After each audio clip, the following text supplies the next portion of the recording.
sa kawalan, pagpapala mo'y laging laan. Di matatakot sa panganib, pagkat naririyan ka palagi. Di matitinang sa pagsubok, ang pagsama mo'y tiyak at lubos. Di mapipigil sa pag-awit, pagkat ikaw ay mabuti. Pagkat ikaw ay mabuti. Ikaw ang aking pastor, hindi magkukulang. Sapat na at higit pa. Biyaya mo'y sagana at umaabaw. Sapat na at higit pa. Sapat na sa lahat mong pangangailangan. Higit pa sa lahat mong inaasahan. Wala nang mahihiling pa, pagkat ika'y sapat na. Ika'y sapat na at higit pa.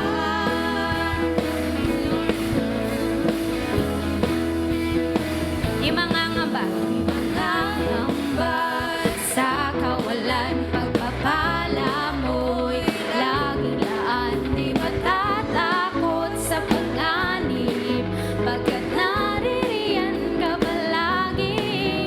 Di matitinag sa pagsubok, ang pagsama mo'y tiyak at lubos. Di mapipigil sa pag-awit, pagkat ikaw ay mabuti. Oh, napakabuti.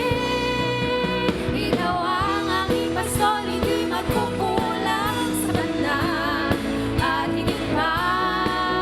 Biyaya mo'y sagana at umaabaw. Sapat na at higit pa. Sapat na sa lahat mong pangangailangan. Higit pa sa lahat mong inaasahan. Wala nang mahihiling pa, pagkat ika'y sapat na. Ika'y sapat na. Ikaw ang aking pastor, hindi magkukulang. Sapat na. Come on, church! Biyaya mo'y sagana at umaapaw. Sapat na at higit pa.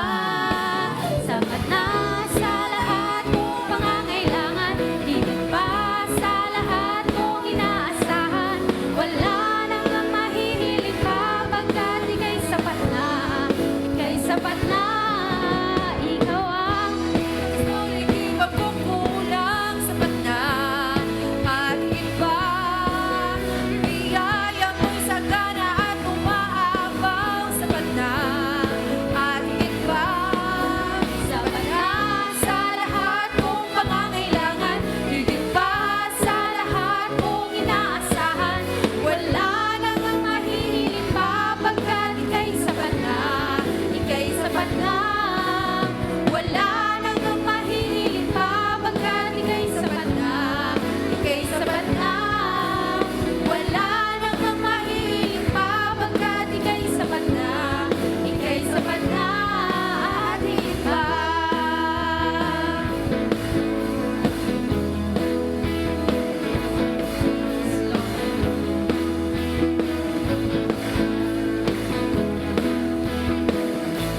Thank you, Jesus. Maraming salamat, Panginoon. Salamat, Panginoon. And this is our response, Panginoon, sa lahat ng kabutihan mo, Panginoon. Kami ay lubos na nagpapasalamat sa iyo, Lord God. And as one church, tayo ay magpasalamat sa Panginoon.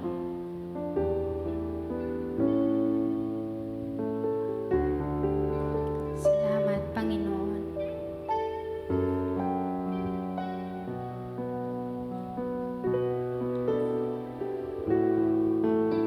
Ikaw ay mabuti bawat sandali sa habang buhay ay mananatili.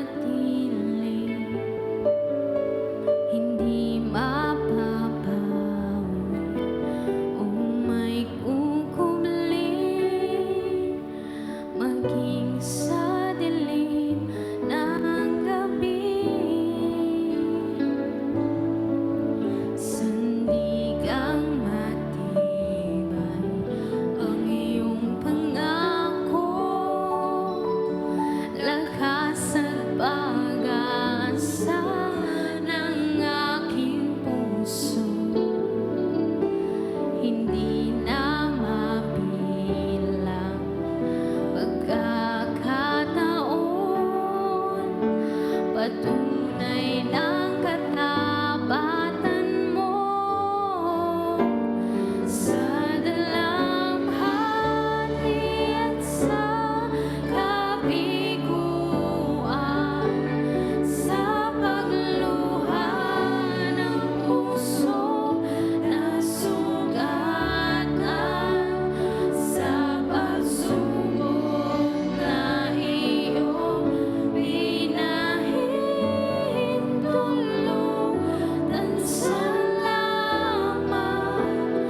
Panginoon, sa katugunan sa aking dalangin, sa kalakasan sa'yo nanggagaling,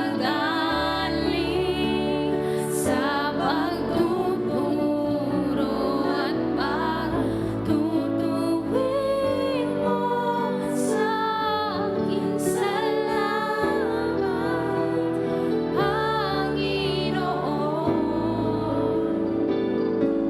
salamat.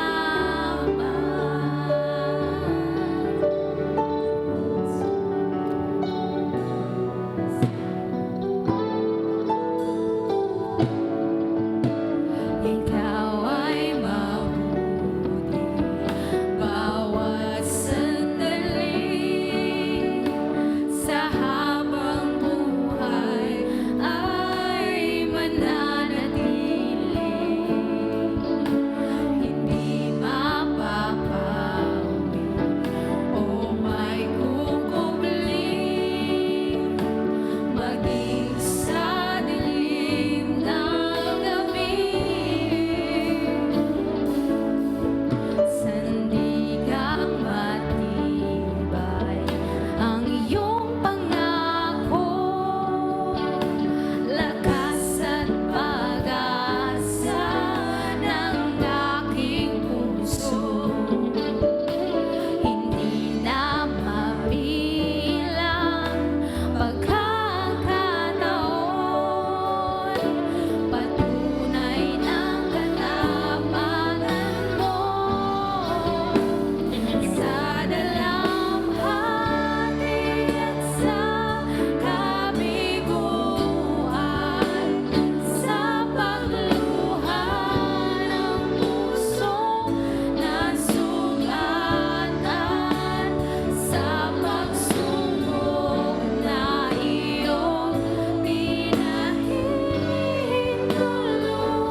our response sa kabutihan mo sa aming buhay, Lord God.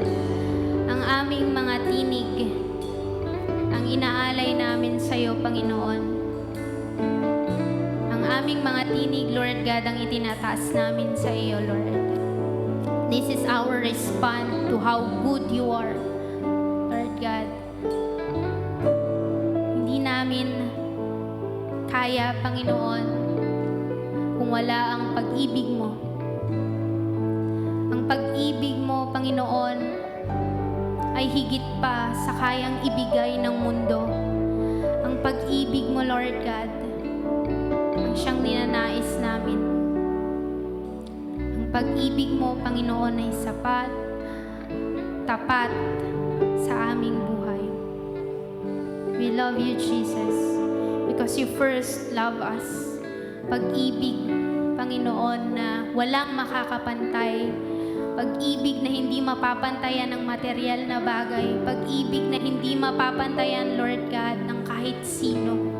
Pag-ibig na hindi namin makukuha sa mundong ito, Panginoon. Pag-ibig, Lord God, na sa iyo lamang namin matatagpuan. And Lord, maraming salamat sapagkat you freely give us this love. Salamat, Panginoon, sapagkat walang bayad ang pag-ibig mong ito.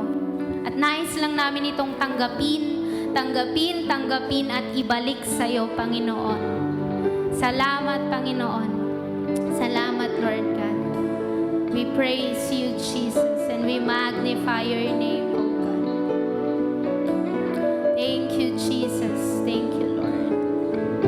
And church, let's shout amen to our Jesus. Amen. Amen. Hallelujah. Amen and amen. Salamat, Panginoon, sa kabutihan.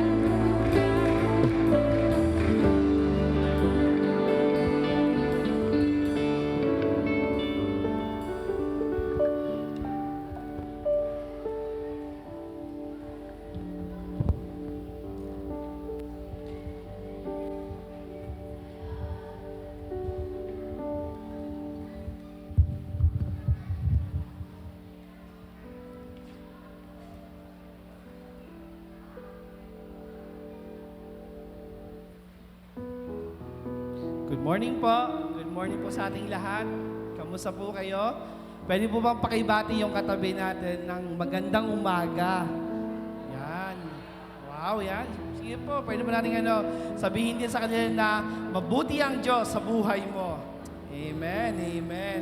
So ano lang po, ating mga kapatid. So, August na po, Grabe. Tapos next week, may kakanta na. Next week na po ba yun? Next week po, may silip na po, may kakanta. And napaka-faithful talaga ng ating Panginoon sa buhay natin. And we wanted to encourage everyone. So, 4 months na lang po almost ang nalalabi ng 2024. So, we encourage everyone po to join our faith group. Ang ating faith group, ito po ay tumutulong sa atin hindi lang po spiritual, kundi rin po it will help us with wise judgment and wise decision. Come and join us po sa mga faith group. Meron pong nag-faith group po tuwing Saturday, meron din pong online. And ganun din po if you do have talents sa kitchen, wow! So if you do have this will to serve the Lord, if you do have this passion to serve the Lord, come and join with the Martha Ministry. Ganun din po sa ating ushering team. And syempre po sa mga kabataan, kaway nga dyan, kaway mga kabataan. Woo! Yan, so we encourage everyone to join ang ating Ignite. So ang Ignite po is 1 p.m. to 2 p.m. So parang iba po yung nagtaas ng kamay kayo ng mga kabataan. Joke lang po. So, encourage po namin po kayo na mag-join po. Get involved. Get involved po tayo sa ating mga ministry para sa Lord. Sabi nga ng ating Panginoon, di ba? Go therefore and make disciples of all nations. So, tayo po ay dadako sa ating tithes and offering. So, paano po ba natin malalaman na ang isang tao or tayo is stable na? Paano pa natin nalaman na, itong finances ko, stable na ako dito. Itong napundar ko, na bahay, na sasakyan, na mga assets, stable na ako dito. So, in our times po, no, ayun po yung parang nagiging model or nagiging idea na kapag marami kang pera sa bangko, kapag madami kang asset, stable ka na.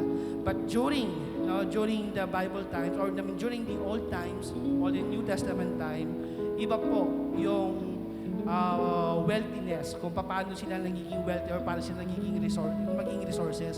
So, unang-una po is garments. So, garments po during that time is napakahalaga.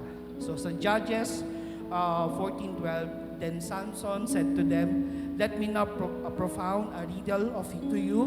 If you will indeed tell it to me within the 7 days of the feast and find it out, then I will give you 30 linen." Linen is garments, wraps, and 30 changes of clothes. So, yun po, no? And also, paano natin masasabi pa na mayaman ang isang tao noon? Grains, no? Grains po. So, sa Luke 12:18, then he said, "This is what I will do. I will tear down my barns and build larger ones, and there I will store my grain and my goods." So, ayun po, no? Ano pa po? Precious stones, silver, metals, no? So, kapag tinago po yun, no? Pag madami ka doon, mayaman ka. Pero ano pong problema? With garments po, kapag madaming garments na hindi nagagamit, nasisira po. Pansinin niyo po yung mga gamit natin. Kapag sobrang natin gamit mga damit, nasisira. No? Kapag yung mga bigas na sobrang dami, tapos hindi naman nagagamit, nasisira din. Di ba? Yung silver, yung gold, yung pera natin, even nga ngayon, online, pwedeng nakawin, no? Sabi po no, sa Matthew 6:19, "Do not store up for yourself treasures on earth, where moth and rust destroy, and where thieves break and steal." So, saan po ba tayo dapat mag-treasure? No? Saan po ba tayo magtago ng ating treasure? Sa heaven po, no? So, mga kapatid, encourage everyone to give our tithes and offering.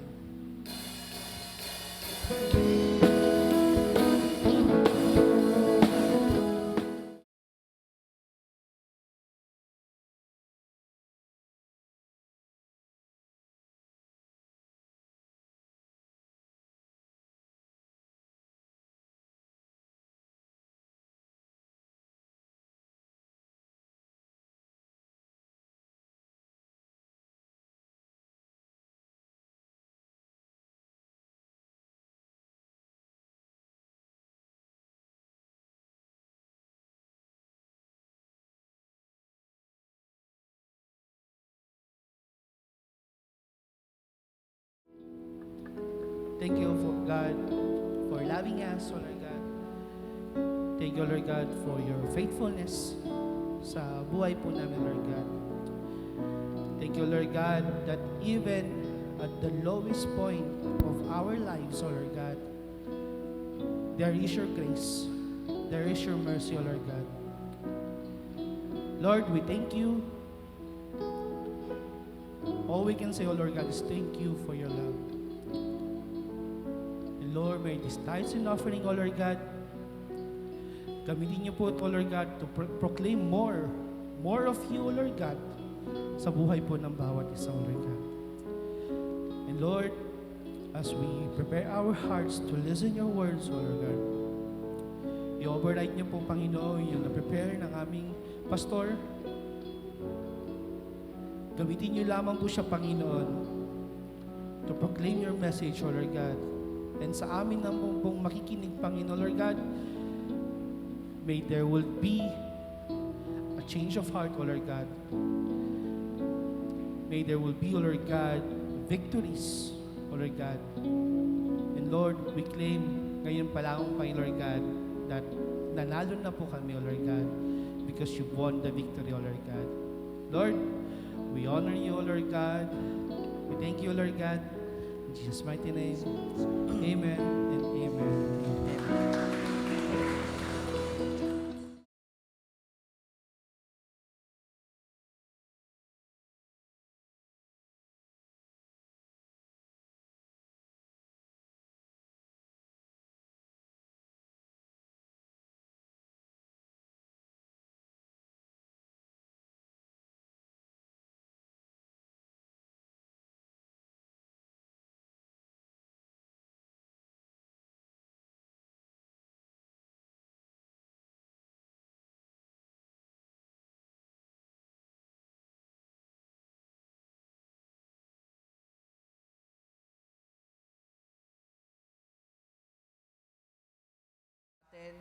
we are in the season of celebration.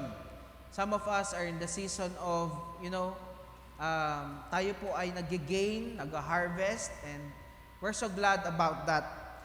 And probably some of us, ilan po sa atin ay nasa season ho na tayo po ay meron battles at pinagdadaanan. But God is faithful. Amen po ba? And this is something na kailangan ho natin maintindihan. And we have to put our faith, ibigay ho natin yung pananampalataya natin sa Panginoon, that He is faithful, that He knows what He is doing, that He knows the solution to everything that we are going through. Kasi hindi ko ho kayo matanong isa-isa eh. But I know that God, yung ating mga pinag-aralan for the past few weeks, last month, that He is an omniscient God. Ibig sabihin, alam po niya lahat ng bagay. He is an omnipotent, powerful God. Anything, He can do anything. And of course, He is an omnipresent God. Ano man po yung nasaan man tayo sa ating journey ng ating buhay, He knows where we are. And siya lang po yung makakasagot sa katanungan ng ating mga puso, katanungan ng mga isip natin na beyond sa human mind. Alam niyo, may mga bagay na tanong na minsan hindi natin masagot. Hindi masagot ng pastor natin, hindi masagot ng leader natin, hindi masagot ng Facebook, hindi masagot. Ilang beses na tayong nanood, ilang beses na tayo nagbasa ng libro, but we can't find the answer because He has the answer to our questions. Patuloy po tayong dumulog sa ating Panginoon and continually ask Him for His grace and mercy. Let's bow down our heads and tayo po ay manalangin. Lord, we thank You. Tulad po ng aming inawit, Panginoon, salamat, Panginoon. Salamat sa lahat, Panginoon.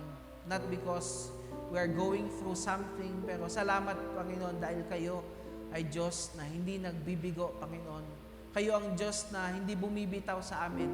Even though there are times, Lord, na kami po yung bumibitaw, pero Kayo ang Diyos na faithful. Hindi niyo po kami pinababayaan, Panginoon. If we had been making wrong decisions in our lives, Panginoon, You are faithful enough. You have the compassion, Panginoon, na hindi po kami pabayaan, Panginoon. Your unconditional love for us, Panginoon, yun po yung nananaig. That's why You have given Your life, Panginoon, para sa amin. Bawat isa sa amin, Panginoon. And You are assuring us that You have plans. You have plans for us. Plans not to harm us, Lord God, but plans to give us hope and a future, Father God. Kaya, Panginoon, sa umagang ito, hayaan Niyo po na Kayo po, Lord, ang maging number one, Panginoon, Kayo po ang marinig po namin, O Diyos. Kayo, Panginoon, ang manatili sa aming isipan at puso. And we love You, Lord. We love You, Lord. Salamat. We declare this.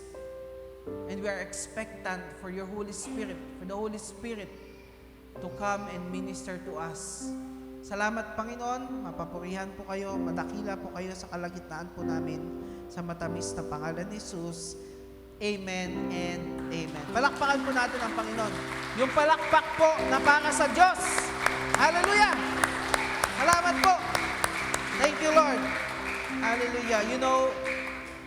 When we talk about worship and glorifying God, kasama ko yung pagpapalakpak. Kasi dati, nung hindi pa ako Christian, akala ko yung palakpak lang, yung parang mga nasa concert. Kasi madalas yung palakpak, naririnig natin yan di ba? Sa graduation, pag tayo merong sa Philippine Got Talent nga, di ba? AJT nga, pag may maganda, pumapalakpak yung mga tao. But in the Bible, clapping talks about praising God. We honor God. Di ba pag nandyan yung presidente, papalakpakan natin, or magaling yung isang tao, papalakpakan natin, how much more our God is. Kaya yung pagpalakpak na ginagawa ho natin sa church, it is something supernatural. Hindi ho yung palakpak na normal na naririnig natin o nababasa natin, but this is something that we do for the Lord. Amen po ba? Even yung lifting of hands, pagtataas po ng kamay. Kaya nagtataka ho siguro yung iba dito, ba't kailangan magtaas ng kamay? No, it's a sign of surrender to to our God when we sing songs of worship to Him. 'Di ba? Sa mga concert nga nagtataas yung mga kamay ng may cellphone pa, 'di ba? Gumaganon pa. Oh, Sarah Geronimo. Pero how much more do we give our life? It's a sign of surrender. It's a sign of tinataas mo ang Panginoon when we sing to the Lord. So I encourage you, sa susunod na tayo po'y umawit, kapag nararamdaman niyo po yung lyrics ng kanta, ay kumakabit, nangungusap sa inyo, itaas niyo po yung kamay ninyo. No? Okay lang po ba yun? Okay, praise God for that. You know, yung introduction ho natin for our series for this month is Faithful and True. Naalala niyo po, nung pinag-usapan ho natin yung Revelations chapter 3, verse 14, where Jesus, siya po ay padala ho ng sulat sa church sa Laodicean. Okay? And tayo ho ay isang church din na nasa Marikina, parang ganon, pinadalan tayo ng sulat. Yung sulat po ng Panginoon doon sa taga-Laodicean church ay nag-correct po siya. Kinorek yung mga church doon. And sabi ho sa Revelation chapter 3:14, siya po ay in-entitled doon as faithful and true. Kasi bakit faithful and true? Babalikan lang po natin saglit Kasi ho, nung panahong yon ay meron ho siyang i-correct. And we talked about correction. Pag tayo po ay kino-correct ng isang tao, mahal tayo o hindi? Mahal tayo. You see, alam po natin, and God is correcting this church. And there are times in our lives that God will correct us. No? Minsan masakit, pero ikabubuti po natin yung correction na ito. Tama po ba yon? Okay. So, Jesus addressed some issues to that church, and one of those is pagiging nakedness. No? Kasi sabi nung Laodicean church, wala kaming kailangan. We are rich. Pero sabi ng Panginoon, kayo ay hubad. No? What does it mean? Ang ibig sabihin po nun, they are naked in sin. Kung naalala niyo po kay Adam and Eve, nung sila po ay nagkasala, nakita po nila, nung kinain po nila yung prutas, no, fruit of the knowledge of good and evil, then their eyes were opened and they saw each other, they were naked. So anong ibig sabihin nun sa Laodicean church? Nakita nila na, sinasabi ng Panginoon na akala nyo lang, wala kayong pagkakasala, but you are living in sin. No? And ano pa yung issue nila? Blindness. No? Blindness, hindi makakita. Speaking of no direction sa buhay, walang guidance. Ano pa ho? Pride. Mataas yung pride nila. Sabi nila, I am rich, I have everything, I don't need anything. Pero sinabi ng Panginoon, sila po ay poor in reality. And last po is yung pagiging lukewarm. And hindi po iniwan ng Diyos, ng ating Panginoong Hesus, ang Laodicean church. Why? Because He gave them the solution. Just like you and I. Hindi ho tayo iniwan ng Diyos. Nagbibigay ho siya ng solusyon sa ating sitwasyon. No? And maraming bagay ho ang binitawan ng Panginoon, including na magpagamot sa Panginoon, sa kanilang vision, para magkaroon sila ng direction. Humility. Sabi ho ng Biblia, God resists the proud, but gives grace to the humble. Sino po ang humble dito? Wow, praise God. Ano? Pero yan po ay nakukuha po natin sa ating Panginoong Hesus. Bakit nagtatawanan kayo? Okay? And lukewarmness, ang susi po doon is to decide. Saan ba tayo? Sa Panginoon ba tayo o dun sa dating buhay? We have to make a decision. Ito po yung ina-address natin last time and then bigla hong nag-brown out. Naalala niyo po yun, nagkaroon po ng sira yung ating electrical circuit, pero by the grace of God ay naayos naman po for that week. And let's read. Bukod po dun sa Revelations chapter 3, ay meron din pong verse sa Bible na pinapatunguhan or ina-address or dinidescribe ang ating Panginoong Hesus as being faithful and true. And this is found in Revelation chapter 19, verse 11. Basahin po natin. 1, 2, 3, go. Now I saw heaven opened, and behold, a white horse. And he who sat on him was called Faithful and True. And in the righteousness, he judges and makes war. So dito ho, makikita ho natin na ang Panginoong Hesus, inulit-ulit ho sa Biblia that He is faithful. And let's focus for a bit doon po sa pagiging faithful ng ating Panginoon. And not only that, ay yung pagiging faithful po ng Panginoon is not only for Him, but He is also calling us to be faithful. Ang title ho ng mensahe po natin ngayon is Found Faithful. Pakisabi po, Found Faithful. Okay, bakit ho yan? Una ho, i-define po muna natin, ano ba yung faithful? Kasi minsan pag naririnig natin, faithful yan. Minsan naisip natin yung sa family, doon sa asawa mo, faithful. No, but faithfulness is, vast, malawak po ang ibig sabihin po niyan, and it pertains, mga kapatid, sa loyalty or pagiging steadfast. Pag sinabing steadfast, matatag. No? Pag sinabing faithful, you are remaining loyal and steadfast. Matatag ka. Hindi ka basta-basta natitibag.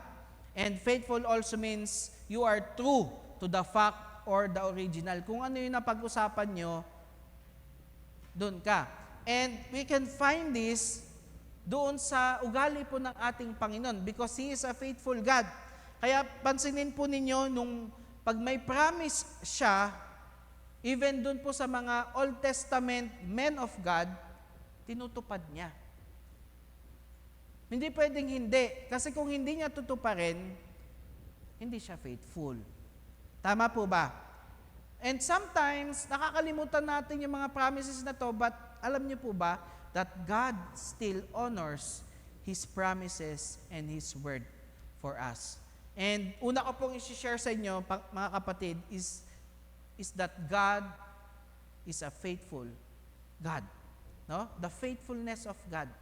Pag-usapan ho muna natin saglit, gaano ba ka-faithful ang ating Panginoon? Of course, limited po tayo. Yung ating kaunawaan sa Diyos. But the Bible says that He is a faithful God. And I hope that we agree to this, no? And alam niyo po ba kung gaano ka-faithful ang Panginoon? Kung hindi po faithful ang Panginoon, malamang sa malamang, patay ho tayo ngayon. Or we are not even existing today. Kasi isang sabi niya lang, no? Isang sabi niya lang sa araw, ayoko na. Ayoko ng buhayin yung mga tao. Ilayo ko ng konti yung earth sa sa araw, patay ho tayo, lalamigin ho tayo. Ilapit lang ho ng konti yung earth sa araw, sunog ho tayo. Ganun ho ka-faithful ang Panginoon. Magkaroon lang ng konting ligwak doon sa gravitational rotation ng earth natin, yari tayo. But we are living here, no? Magkaroon lang ng konting, mawala lang yung mga plants na nagpo-produce ng oxygen, ay siya, yari tayo. But we are here. We are still living because God is a faithful God.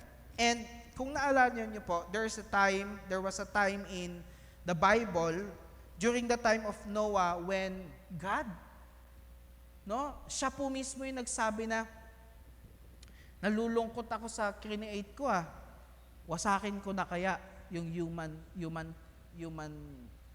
kind. Wasakin ko na kaya yung mga tao. Alam niyo po ba yung storya na yon? And let's open our Bible to Genesis chapter 6. If you have your Bible with me, basahin mo natin yon. Nalungkot pala ang Diyos at sinabi niya, wasakin ko na kaya yung mga tao. Pag tayo nakarinig, parang, wag mo na Lord. Pero Genesis chapter 6 verses 5 to 8. Okay lang po ba basahin ko? Okay. Medyo English ho ito. Genesis chapter 6 verses 5 to 8. Then the Lord saw, nakita niya, the wickedness of man was great in the earth. Nakita niya sobrang tuso na ng mga tao. And that every intent of thoughts and hearts was only evil. Kung nakita niya yung puso at isipan ng mga tao during that time, nakita niya, ang sama na ng mga tao No? Verse 6, and the Lord was sorry that He had made man on earth. Akalain niyo yan? And He was grieved in His heart. Nalungkot siya. Verse 7, so the Lord said, I will destroy mankind. I will destroy man whom I have created from the face of the earth, both man and beast, pati yung mga animals, creeping things, and birds of the air, for I am sorry that I have made them. Imagine niyo sa Diyos mismo nanggagaling ito. Sobrang tuso na ng mga tao. Pero dito ho nagbago yung storya in verse 8. Sabi niya, but Noah found grace or favor in the eyes of the Lord. Nakita niya si Noah, meron pa palang taong may takot sa Diyos. So what happened is that binuhay po niya si Noah and yung kanyang family. But yung the rest po ay nalunod po sa baha. And wala pong natira, kundi yung mga nasa barko ni Noah. So, what would happen if God suddenly decided na ang tigas ng ulo ng mga to? So, mga sangkatauhan, wasakin ko na kayo. Shh, wala na tayo dito. But what happened? Noah found favor in the eyes of God. Marahil sa atin, mga kapatid, marahil may mga pagkakataon na nararamdaman natin wala ng pag-asa, pero dahil tayo ay may pananampalataya sa Diyos, sa pamilya natin, no, nagkakaroon po ng transformation, nagkakaroon po tayo ng pag-asa because of His faithfulness sa atin.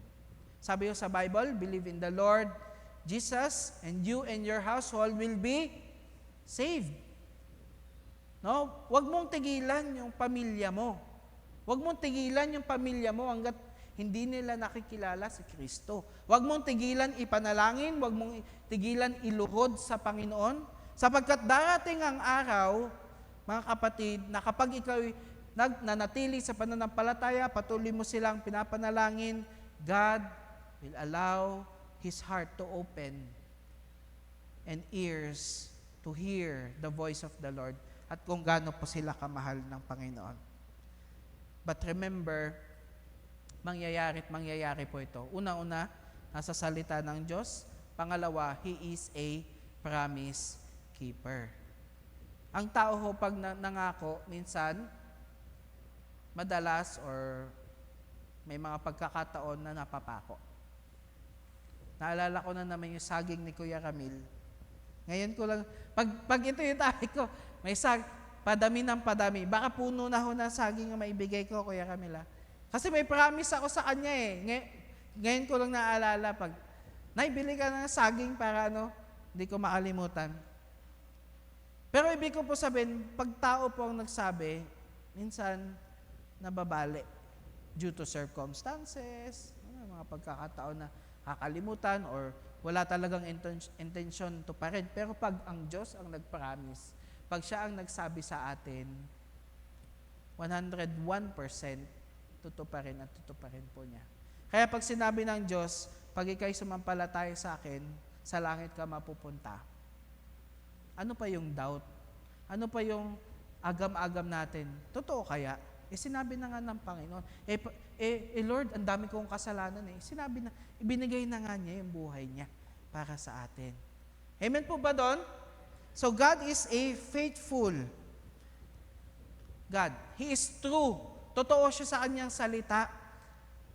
And sinabi sa Bible, babasahin po natin sa ilang segundo lamang, na inilagay ng Diyos yung kanyang salita na mas mataas pa sa kanyang pangalan. Ibig sabihin, He will honor what He has said. I-honor niya po kung ano po yung sinasabi po niya. Let's read Psalms 138 verse 2, I will worship toward your holy temple and praise your name for your loving kindness and your truth, for you have magnified your word ito yung sinasabi ko, tinaas mo yung salita mo above all your name. Ibig sabihin, nilalagay ng Diyos yung kanyang promise above His name kasi alam niya na kailangan niya po itong tuparin. Kung ito po ang sitwasyon, then God is worthy of our trust. Mapagkakatiwalaan po natin ang ating Diyos. No? Lamentations chapter 3 verse 22 to 23, sabi diyan, the steadfast love of the Lord never ceases. Hindi po natigil. His mercies never come to an end. They are new every morning. Great is your faithfulness. When we talk about this verse, kung itong verse lang po, mahaba na ho ito eh. Pag-usapan ho natin to. Preaching na po ito eh. Ano po ibig sabihin yan? No? Pagiging matatag na pag-ibig ng Panginoon para sa atin na hindi natitigil. His mercy, yung awa niya po. No? Kailangan po natin ng awa ng Diyos. Bakit? Kasi karamihan po sa atin, madalas po tayo magkamali, no? Sa ating mga buhay. Never come to an end. Ayan na naman yung ilaw natin. So, they are new every morning. Panibagong mercy na naman po ang Panginoon. Great is the faithfulness of our God. Ano po ibig sabihin nito? Yung awa ng Diyos sa atin, hindi ho natitigil. Panginoon, nagkamali na naman ako eh. Paggising mo sa umaga, anong ibig sabihin nun? May panibagong pag-asa.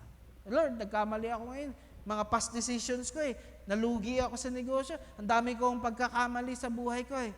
They are new every morning. The mercies of God is new every morning. Anong ibig sabihin nun? Every day nagigising ka, tuwing umaga, meron kang pwedeng tingnan na, Lord, I'm sorry. Pwede ho bang mag-move on ako? Pwede ho bang mag-start ulit ako sa inyo? No? Progressive po. Ano ho yung tatlong C? Letter C ng faithfulness ni God. Number 1, God's mercy is His compassion. Yan. Number 1, C po, compassion toward us that even we deserve punishment. We deserve punishment because of the sins that we are doing. Pero because of the compassion of God, mga kapatid, idinadala po niya tayo sa tamang landas. Pangalawang sipo ay ang commitment. Hindi ko po nilagay dyan. No? Una po, compassion ng Panginoon sa atin. Commitment saan? Commitment ng Panginoon na i-restore tayo, ibalik tayo sa mas maayos na kalagayan even after we receive the consequences of our sin. Pwede ko ho itong i-illustrate sa aking anak. Kahit na minsan mapalo ko siya, alam niyo yan, di ba pag pinapalo, dinidisiplin natin yung mga anak natin. Sino dito yung mga magulang na nakakaramdam kayo ng parang hanggat maaari, wag na lang sana eh. Tama ho ba? Pero after nyo pong mapalo, di ba, ano yung ginagawa natin? Meron tayong kakaibang feeling na gusto nating yakapin, gusto nating, di ba, sana wag na niyang ulitin. Ganun po ang Panginoon sa atin. He is committed, no? Na tayo po, kahit tayo nagkakasala, kahit na natanggap natin yung consequence, napalo tayo, Lord, sakit. Pero He is committed to restore us. Kahit napalo ka, anak, mahal pa rin kita, anak pa rin kita. And pangatlong sipo is yung covenant. When we talk about covenant, ito po ay kasunduan na ano? The covenant of love ng ating Panginoon fully expressed even at the time of our greatest foolishness. Yung pinaka-peak na tayo po ay pasaway. Sino dito naging pasaway? Sino dito pasaway pa rin? Ako. Diba? Kahit na yung pinaka-sagad, pinaka-mataas, pinaka-peak na ikaw ay pasaway, nandun pinapakita ng Panginoon yung pag-ibig niya sa atin. Yun yung kanyang covenant sa atin. Kasi yun yung promise ni Jesus eh. Christ died for us even yet while we were yet sinners. Hindi naman namatay ang Panginoon para sa mga malilinis. Ay, malinis to. Namatay po ang Panginoon para sa mga makakasalanan. Katulad ko. He died for my sins. Yun ang kanyang commitment sa akin. No? Yun ang kanyang covenant, usapan. Okay, dami mong kasalanan, di mo may bilang, pero lahat yan kaya kong linisin sa pamamagitan ng aking dugo. No? Psalms 36 verse 5. Basahin po natin. 1, 2, 3, go. Your love, Lord, reaches to the heavens, your faithfulness to the sky. Wow, ang lalim, ang layo ng pag-ibig ng Diyos. No? Kahit ho sabihin natin nakarating na yung tao sa moon, kahit na sabihin natin natatouch natin yung sky o yung malayo pa rin yung pag-ibig ng Diyos sa atin. Ibig sabihin po niyan, beyond our comprehension, beyond our understanding yung pag-ibig ng Diyos sa atin. Kasi sobrang mahal na mahal po tayo niya. Mababasahin po akong page dito sa aking libro. Gusto ko pong i-share sa inyo, page 236.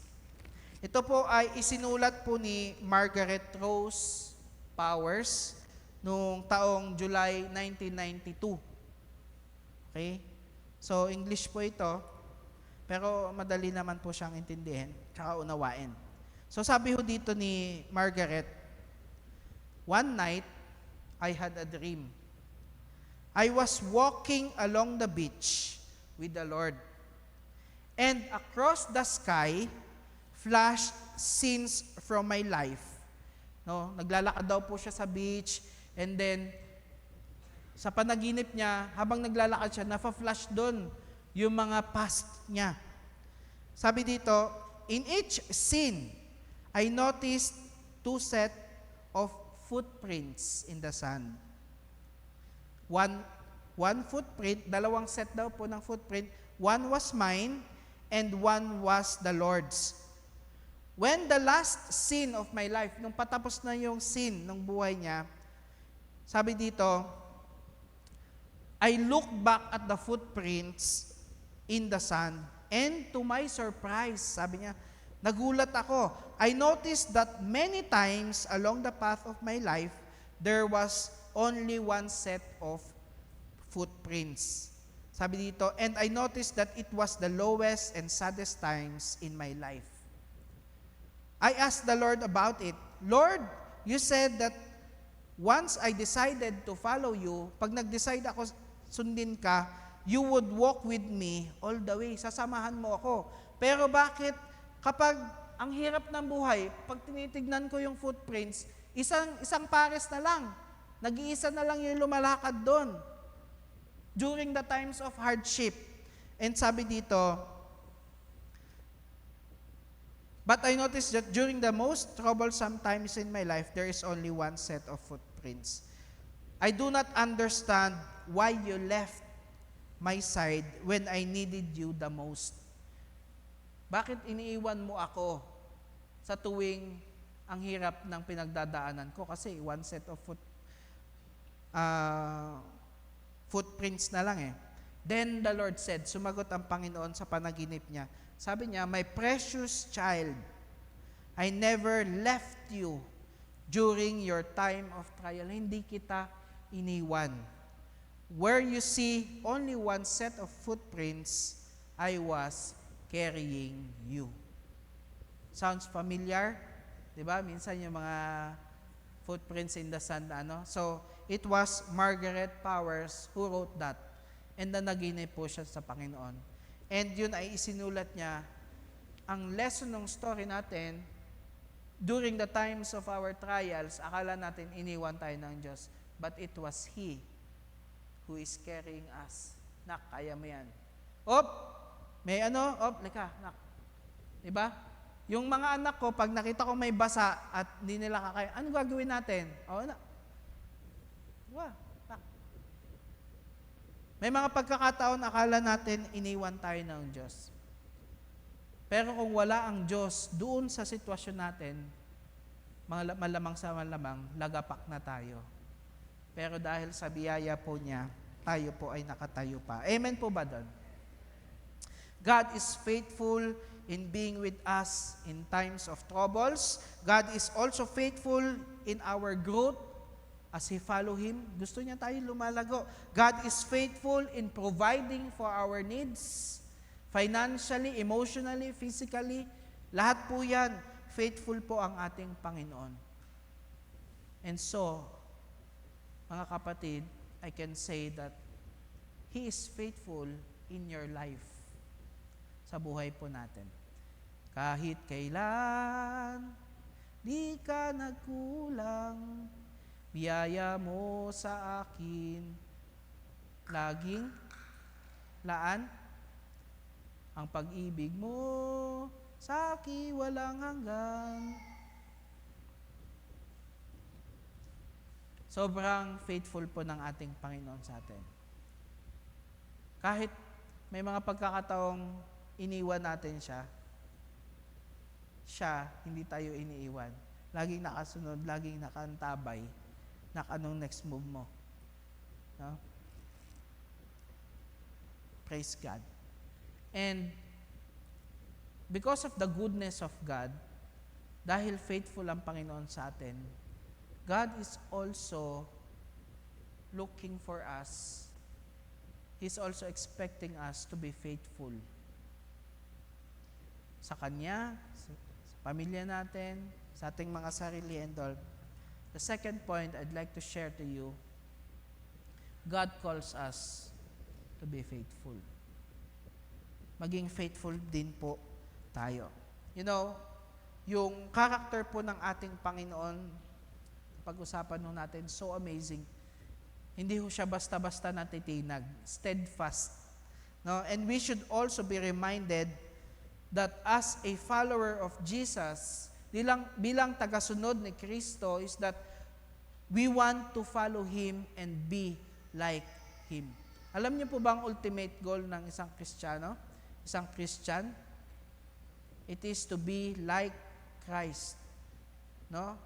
And hindi po maging Diyos kung hindi kawangis ni Kristo. The character of Jesus is seen in our lives. Even at the reality of our failures do our sinful nature na minana natin sa ating mga forefathers, still God wants to choose us. And we want to choose God to follow Him. Tignan ho natin yung buhay po ni Paul. 1 Timothy chapter 1, verse 12 to 14.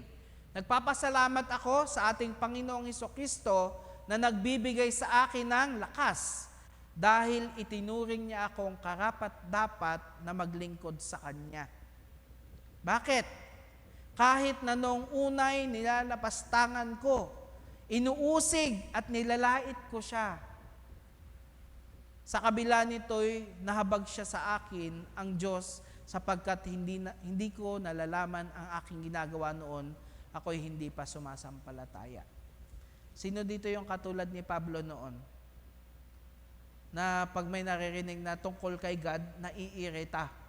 Pag may nakikitang Bible study, pinagtatawanan.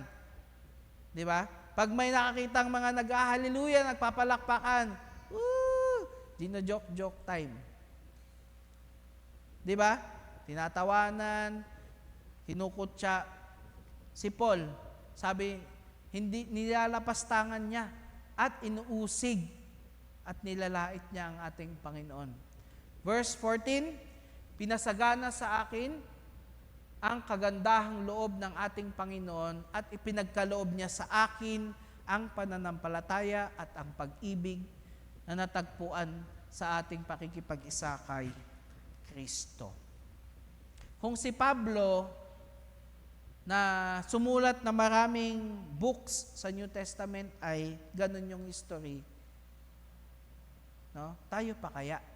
Ibig ko po sabihin dito, mga kapatid, nung tayo po ay hindi pa mananampalataya, ngayon nakilala natin ang Panginoon, God is calling us to be faithful in Him. Ibig sabihin, no matter what is your past or what are your pasts, kayang-kaya po yan i-turn around ng Panginoon. Whoop.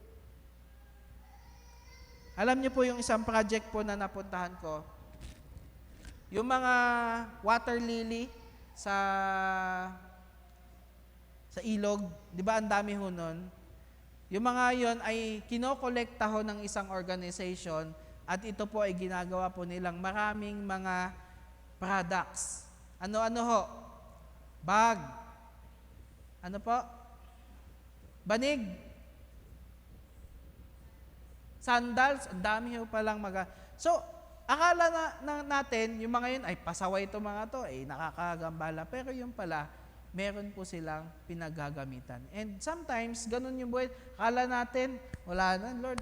Wala na pag-asa, Lord. Hindi ako nakapagtapos ng pag-aaral, Lord. Dami ko kapal pa. Akala natin wala nang pag-asa. Pero pag ang Diyos ang humango sa atin, He can turn our pasts, yung nakalipas natin hindi maganda, He can turn into something good that will glorify His name. No? God expects us to have fruit of the Holy Spirit since tayo po ay tagasunod na niya. So next week ho, pag-usapan ho natin yung ibang fruit of the Holy Spirit. Pero ngayon po, pag-usapan ho muna natin yung pagiging faithful. Ano ho ba yung mga fruit of the Holy Spirit? Love, joy, peace, patience, kindness, goodness, ano pa ba? Faithfulness, gentleness, and self-control. So yung iba ho, pag-usapan ho natin for the coming weeks kasi may series ho tayo na about the Spirit next week po, next month. Okay? Pero ngayon po is yung pagiging faithful. Yung faithfulness po ay isa pong prutas ng banal na Espiritu sa atin. And Jesus told us a story in Luke na makita ho natin na pinapakita niya sino ba yung faithful. Pag faithful ka, ikaw ay may reward. Kapag ikaw ay unfaithful, yari ka. So, ito po yun, Luke chapter 12, verse 42 to 48. And the Lord replied, "A faithful, sensible servant is one to whom the master can give the responsibility of managing other household servants and feeding them." So, ang sinasabi, pag ikaw ay faithful, meron mas magandang ipapagawa sa iyo ang Panginoon. Verse 43, "If the master returns and finds that the servant has done a good job, there will be a reward." Sa prodigal son, alam niyo yung kwento ng prodigal son, di ba? May dalawang magkapatid, yung isa nagrebelde, yung panganay natira. Kadalasan kasi nakikita ho natin doon yung anak na nagrebelde. Kasi minsan tayo yun di ba? Tapos bumalik tayo sa Panginoon. Pero how about yung isa? Yung kuya na nagstay. Kaya sabi niya, ako po, nagstay po ako dito pero ni minsan hindi niyo po ako pinagkatay.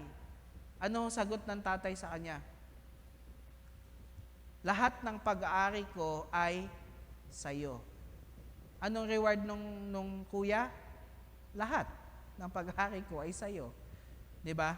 So, sabi niya dito, if you are faithful, you will be rewarded. Verse 44, "I tell you the truth, the master will put that servant in charge of all he owns. But what if the servant thinks, my master won't be back for a while?" Tagal pa naman babalik yan si master And he begins to beat the other servants, partying, and getting drunk. Bahala na. Tagal pa naman bumalik no? The master will return unannounced and unexpected, and he will cut the servant into pieces and banish him with the unfaithful. Yun ho ang consequence kapag hindi rin po tayo naging faithful. Verse 47, "And the servant who knows what the master wants but isn't prepared and doesn't carry out those instructions will be severely punished." Anong ibig sabihin nito? Kung alam mo na yung ano yung pinapagawa sa'yo ng Diyos at ikaw ay hindi mo ginagawa, sabi Hudan, you will be punished only lightly. But when someone has been given much, much will be required in return, And when someone has been entrusted with much, even more will be required. Anong ibig sabihin po nito?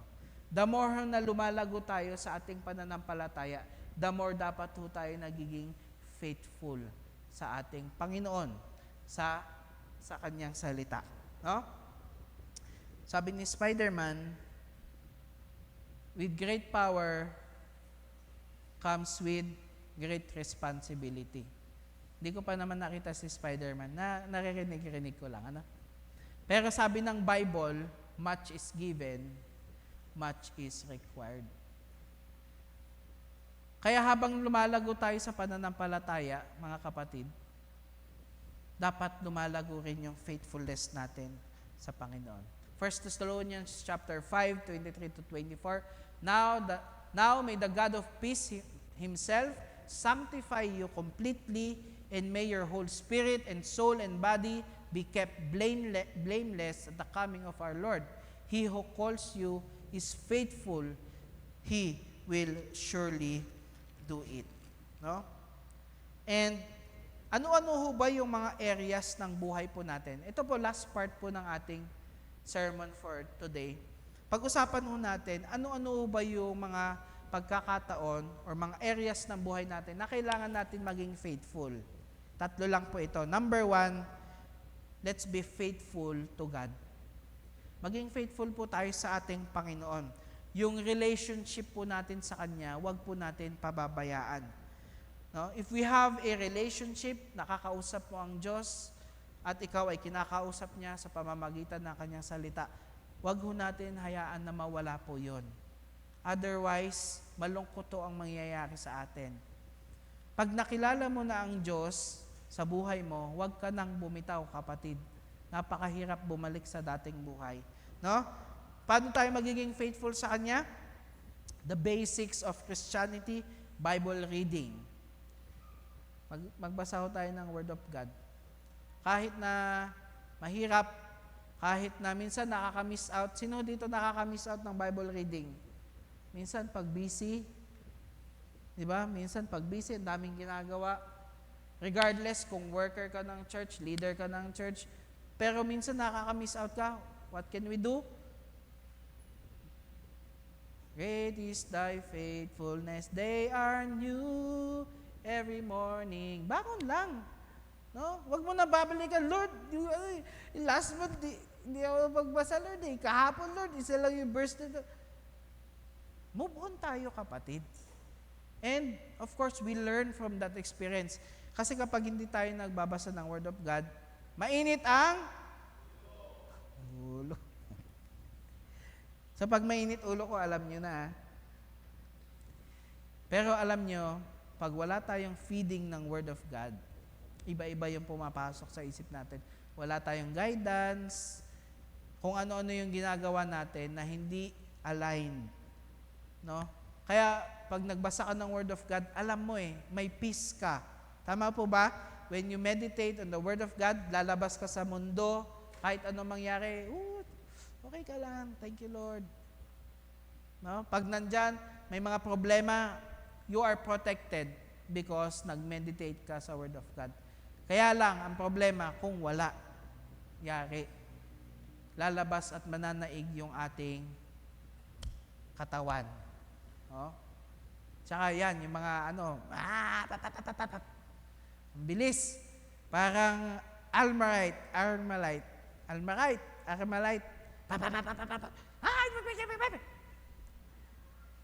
Kaya kailangan magbasa ng Word of God for short-term and long-term guidance ng ating Panginoon. Ano pa ho? Paano tayo magiging faithful kay God? By praying to Him. Manalangin po tayo sa Kanya. No? Wala na hong ibang mas importante pa sa panalangin sa ating Panginoon. Kailan tayo mananalangin? Paggising sa umaga, pagkakain, habang nagta-travel, pag-uwi sa bahay, pasalamat tayo sa Panginoon. Kausapin po natin ang Panginoon. Even sa times na tayo po ay may pangangailangan, lapit tayo sa Panginoon. Pag sinagot ng Panginoon at tayo nasa abundance stage, lapit tayo sa Panginoon, mag-pray pa rin po tayo. We intercede for other people. The best na experience when we pray, alam niyo po ba, is to pray for other people. Hindi yung puro sarili lang minsan. Kasi parang nakafocus. Lord, ganito. Minsan, try niyo po mag-pray para sa iba. Para tayo po ay ma-encourage din. No? Ano pa? Worshiping God. Giving back to God what is His. Sharing His word to a lot of people. Sa mga tao. No, yan ang pagiging faithful natin sa ating Diyos. Amen po ba doon? Madaling sabihin, mahirap gawin, pero posible. Pero kapag nagawa natin, very fulfilling. Amen? So, maging faithful po tayo kay God. Number 2, maging faithful po tayo sa kung ano po yung ipinagkatiwala sa atin. Unang-una, sa buhay po natin, maging faithful po tayo sa buhay po natin. No? Sa sarili po natin. Siyempre may responsibilidad tayo sa sarili po natin, ano? Kung hindi ka maligo ng ilang weeks, mayroon ka consequence. So we have to be responsible and faithful sa ipinaubaya po sa atin ng ating Panginoon. Ano pa, yung families po natin, yung spouses, yung mga asawa po natin, wag na ho tayong tumingin sa iba. Kasi nandyan na po yung binigay ng Panginoon na asawa po natin. Sa mga anak po natin, maging faithful po tayo sa kanila. Kaya nga po tayo nagtatrabaho, nag-work hard to provide for them. No? Ano pa, yung ating mga trabaho, kailangan pala natin maging faithful din sa ating mga trabaho, di ba?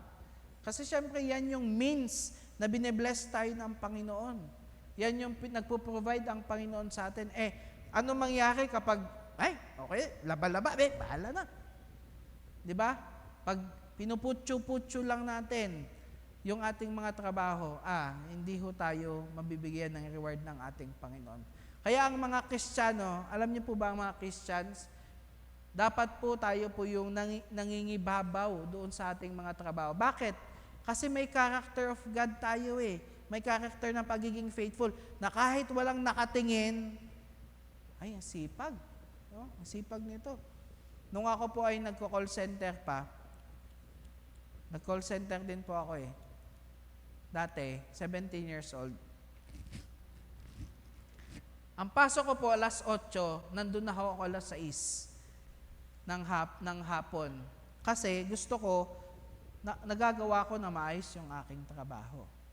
No? Uwian namin alas 4, ganyan, sabi mo alas 4, uuwi ako alas 6 kasi gusto ko maayos yung aking pagtatrabaho.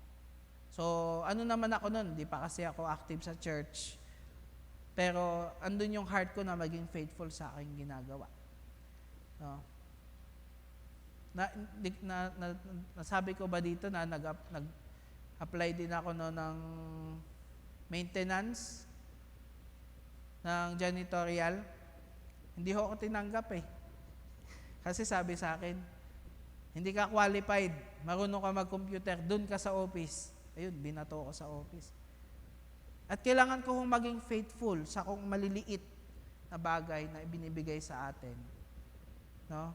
Kasi sabi sa Bible, pag ikaw ay faithful sa maliit, tsaka ka bibigyan ng mas malaking reward or mas malaking mga responsibilities. Basahin natin. Luke chapter 16, verse 10 to 12. If you are faithful in little things, you will be faithful in large ones. But if you are dishonest in little things, you won't be honest with greater responsibilities. And if you are trustworthy, mapagkakatiwalaan ka sa worldly wealth, yung mga pera na yan, who will trust you with true riches of heaven? Yung maliit na pera, hindi natin ma-handle. Kaya, paano tayo pagkakatiwalaan ng heavenly things? Verse 12, and if you are not faithful with other people's things, yung pagmamayari ng iba, why should you be trusted with things of your own? Napakagandang verse. Diba? Hindi ko alam, meron ba dito yung mahilig manghiram ng mga gamit, tapos tumatagal na hindi na naisasole? Diba? Pera mo na hanger tapos inabot na ho ng taon. Hanggang sasabihin ng may-ari, "Wag mo na ibalik, bumili na ako." Diba? Nagsisimula yan sa elementary, ballpen. Uy, pera mo na ballpen, lapis ha. Tapos di na Pero sabi ho sa Bible, if we are faithful in other people's things, nanghiram ka, pangalagaan natin, then we will be faithful pag nagkaroon tayo ng sarili na natin. Kaya hindi pa siguro kami makapag-upgrade ng kotse kasi kailangan ko pang maging faithful sa maliit na kotse. Bago kami nagkaroon ng kotse, naging faithful muna ako doon sa maliit naming motor. Diba? Bago ako naging faithful sa maliit naming motor, faithful muna ako sa skateboard. Ba? Alagang-alaga yung mga skateboard ko dati. Pero ano pong iniibig ko po sabihin dito, is maging faithful ho tayo sa maliliit na bagay. Yung mga, 20 pesos lang, pabayaan. Hindi po. Bigay ho natin, balik ho natin. Kulang yung sukli mo, 20. Piso-piso na yan, lahat po yan, kasama yan sa small things. No? And God will bless us with much greater things pag naging faithful ho tayo. Salita ho ng Diyos na nagsasabi niyan. And then, yung last po, una, maging faithful tayo kay God. Alam natin yan. Faithful tayo sa mga pinagkatiwala sa atin. Sarili, family, mga trabaho po natin, school. Yan, maging faithful po tayo dyan. And number 3 po, yung last, be faithful in doing what is right. Gawin natin yung tama, even if no one is looking. Kasi si God nakatingin sa atin. Amen po ba doon? Maging honest po tayo, maging faithful po tayo kasi the one who is serving is God Himself. No? We don't do good things. Hindi po tayo gumagawa ng tama. Hindi po tayo gumagawa ng good things para maligtas. Burahin na ho natin yon. Wala ho sa Bible yon. Kasi ang kaligtasan po ay kay Kristo lamang matatagpuan. Dahil iyon po ay ibinigay niya sa atin ng buong buo, yung buhay niya. Sobrang pagmamahal niya sa atin, ibinigay niya yung buong buhay niya sa cross ng Kalbaryo. Ba't po tayo gumagawa ng good things? It is the result. Ito po ay resulta dahil naunawaan natin, grabe, sobrang pagmamahal ng Diyos sa akin. I can't contain it. Hindi ko kayang i-contain yung pag-ibig na nararamdaman ko. Kaya ang resulta, sa ibang tao ko na ipapakita yung goodness ng Panginoon. Be faithful in doing good things. No? Kahit wala akong nakakakita, kahit wala akong CCTV, kahit malayo ho kayo sa church, basta you do what is right before the eyes of our God. Amen po ba doon? Why don't we stand up and worship the Lord? No? Tayo po ay mag-respond doon sa mensahe ng Diyos sa atin. Unang-una po mga kapatid, yung faithfulness ng Panginoon sa atin. Hindi niya po tayo iniwan. He never left us unattended. God is always faithful and He is true to His promises sa atin. Kaya wag niyo pong isipin na wala na akong pupuntahan, wala na, ganito na lang ako. Hindi po totoo yun. Kasi ang Panginoon po natin ay meron hong magandang plano for each and every one of us.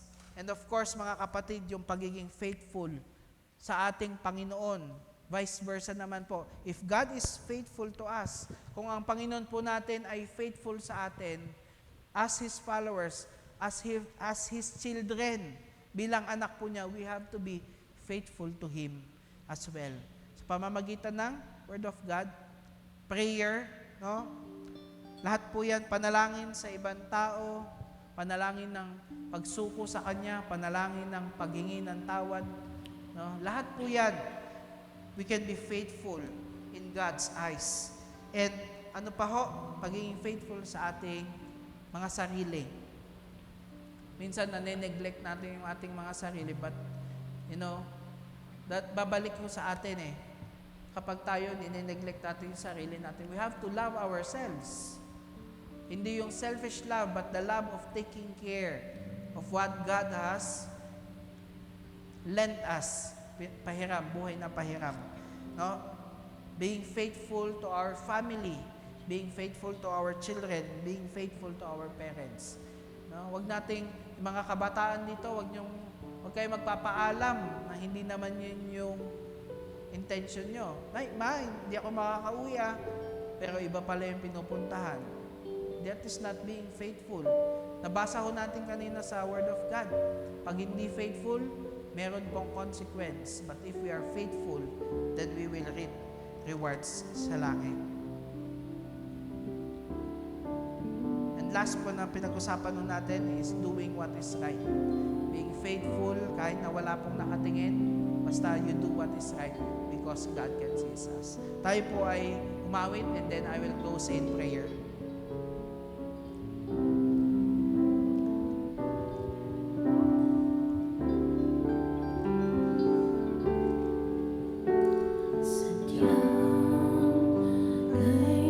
Buti na ating Panginoon, magtatapat Sa habang panahon,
Panginoon, napakadakila niyo po. At ang patunay po nito, Panginoon, ay ang pagbibigay po ninyo ng buhay sa amin. Bagamat, Lord, hindi po kami karapat-dapat sa pag-ibig na ito, pero pinili niyo po. Pinili niyo po na maipako sa krus upang magkaroon ho kami ng kalayaan, magkaroon ho kami ng kapayapaan, Panginoon. Malinis ang aming mga pagkakasala at magkaroon ng panibagong buhay sa inyo. Maraming salamat, Jesus, dahil hindi po kayo nanatiling patay. Bagamat, Panginoon, kayo po ay namatay, pagkatapos ng 3 araw, kayo po ay nabuhay na muli. Patunay na kayo lamang ang Diyos na makapagliligtas sa amin. Patunay, Panginoon, na hindi po kayang gapiin ng kamatayan at kalungkutan ang sino mang sumasampalataya sa inyo.